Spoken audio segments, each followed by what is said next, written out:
Hey yo, YouTube. Once again, as we do it all straight from the garage, I got a Polaris Ranger here, Ranger crew, side by side, and I'm doing rear brakes and rear bushings. So the bushings come in a pack like this, and there's 6 of them. So you got 1, 2, 3, 4, and then you got the 2 up here. You got the upper and the lower. And what happens when they get bad, see how this tire is moving right now. But we're gonna change all that today. So first thing I'm gonna do is remove this tire. I got 4 15 bolts. I'm gonna remove this tire and go from there. Shout out to Ryobi once again. I love this book.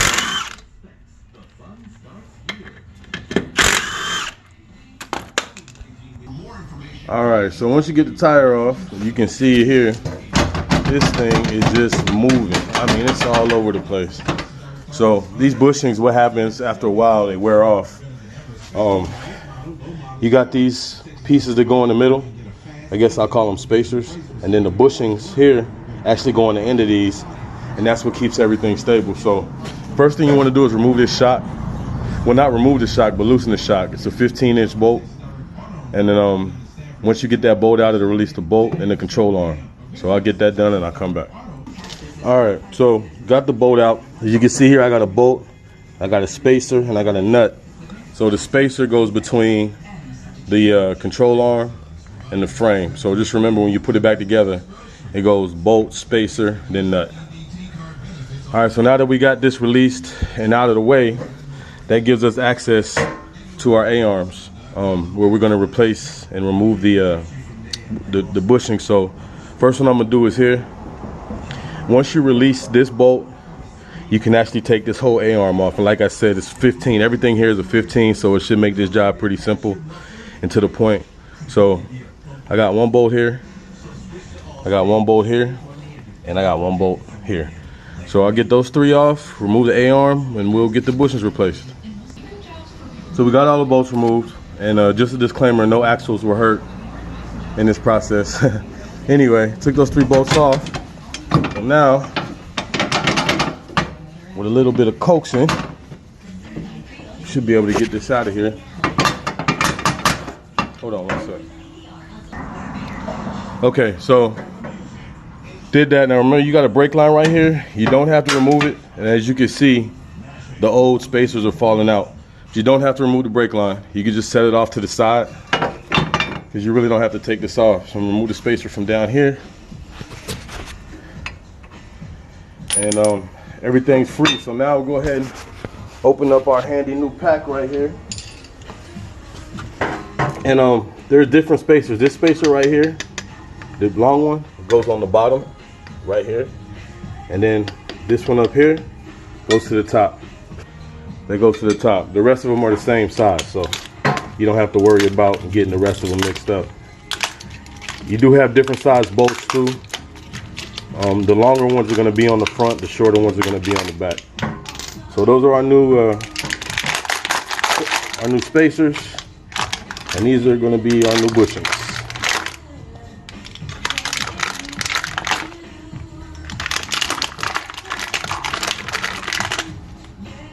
I'll get this set up and I'll be back. All right, so got everything taken out. And what I'm gonna do now, I'm just gonna put a little lube on everything. You can use grease or whatever you have access to. But I wanna lube everything up before I put it in, just to make sure that we can get everything in smooth and fluid. I got my little grease here, and I'll just put a little grease on it, spread it out all over the spacer here. And then I'm gonna go ahead and slide one side in, and you see they slide right on, so no issues there. And then what we're gonna do, move this A-arm out. Don't you just love the one arm doing it from the garage? I'm gonna slide that in there. All right, then we're gonna take our other bushing, stick it on the other side. push it in. All right, give that a little tap. And that bushing's done. So basically that's the process. I mean, you're gonna do the 3 sides, you're gonna do that side, and then you're gonna do the front the same way. And then when it comes to the bottom, it's basically the same process. You're gonna release these 2 and the one down here, and replace them in the same manner. So I'm gonna get these back to replace, and then we'll come back and show the front. All right, so you can see I got the back in there, got the bolts put back in. I didn't tighten anything down yet. You don't want to tighten anything down till you get everything in. That's just a rule of thumb for anything, because stuff tends not to line up. So I got this long one. Remember I told you the long one goes on the front. And we're gonna do the same thing here. We're gonna stick it in this hole. And comes out the other side. Take our bushing and then slide that on the other side. And you can see you have access to everything. So you just want to slide it in, and then once you slide it in, go ahead and put the bolt back in. Be right back. All right, so we got the bushing seated in there nicely, like it's supposed to be. Now we can go ahead and put the top back together. And then once I get the top put back together, I'll go ahead and do the bottom.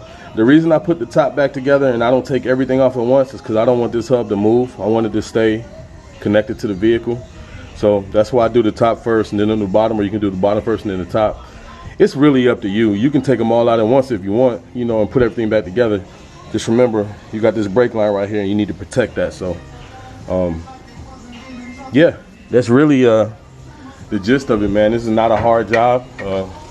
You can do the whole back side of the vehicle in probably an hour, maybe a little less, and then go from there. So let me get this put back together, and then we'll work on the brakes. Well, I'll show you a little bit of the bottom, but then we'll work on the brakes. All right, so like I told you, this is pretty much the same. When you're doing the bushings for the top and the bottom, the process is pretty much the same. So I'll do the bottom bushings later. I'll go ahead and get on the brakes so I don't prolong this video. Brakes, not too bad. So you got a 15-inch bolt here, and you got one there at the bottom. All right, so you're gonna remove those 2 15s, and then the brake caliper should come off. And once the brake caliper comes off, we'll come back. So just gonna take them off.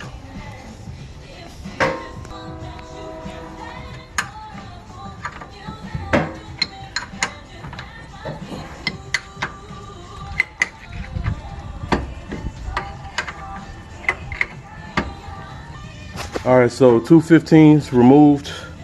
Got my brake caliper out. So now what I want to do, I want to take my little handy dandy C-clamp here, and I want to go ahead and compress the calipers, or compress the pistons in the caliper. And then once I compress the pistons in the caliper, that should give me enough room right here to slide both brake shoes off, brake pads, excuse me, off. So I'm gonna compress these, and then I'll be back.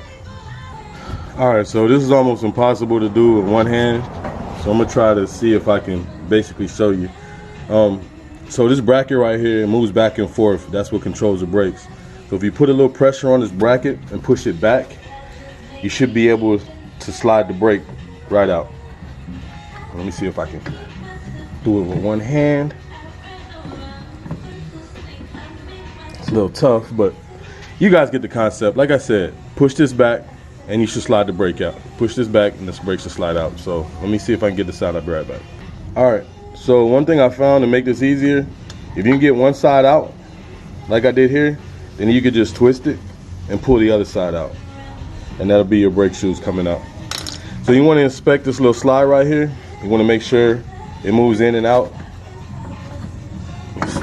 Like I said, I'm doing this with one hand, so forgive me, but you just want to make sure that it moves in and out freely. And then if it doesn't, you need to remove it out and just grease the slides that go in and out. And putting the brakes back on is the same method. Push this back, slide the brakes on, and get it back on the car. So on the ATV. So here we go. All right, so I got everything greased down, and I already slid my first brake on. So I think I could do this with one hand. But basically, like I told y'all, you put it on one side, slide it around. Then you can push down, And like that, it slides right on. So got both of my brakes on, everything. I'm gonna just go ahead and slide it back on the rotor, put the 215s back in, and I'm done. So I hope this helps somebody, man. Like I said, if you got a real wobbly tire in the rear, and then you don't know why, more than likely it's gonna be your bushings. You need to replace your bushings, and then hopefully that'll fix your problem. So I'm gonna go ahead and put this brake caliper back on, and then we'll go from there.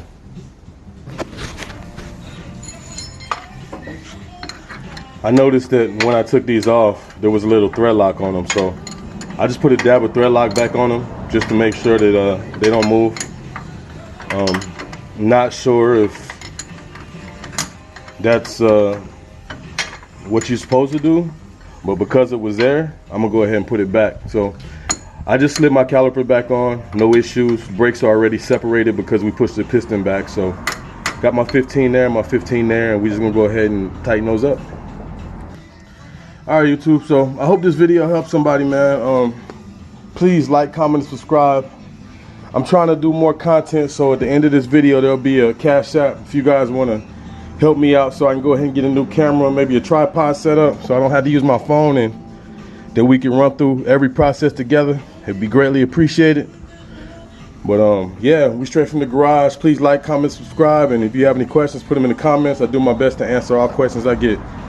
All right, man. Appreciate you guys, and have a good day. Be blessed.